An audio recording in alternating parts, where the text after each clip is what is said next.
Hey guys, welcome back to our YouTube channel Login 8. Today in this video I am going to show you how to see credit score on NerdWallet. NerdWallet helps in money management, so it also helps you to see your credit score. To see credit score on NerdWallet, first open any web browser available on your PC, then go to your search bar and type www.nerdwallet.com, then press on enter.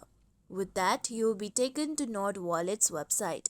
Now, to see your credit score, you need to first log in to your NerdWallet account. After logging in, here you can see the option of My NerdWallet at top right section of the website. Click on My NerdWallet. Then under My Money, you can see the option of credit score. Click on credit score. With that, here you can see you can view your credit score.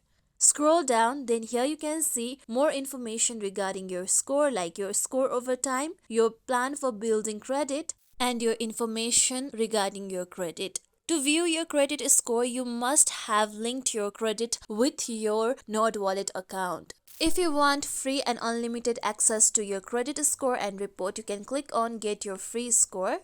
This is how we can see our credit score on NerdWallet. This is it for tutorial everyone. Hope this tutorial was helpful to you all. If you liked today's tutorial, make sure you like, share, subscribe to our YouTube channel for more tutorials like this. Thank you for watching.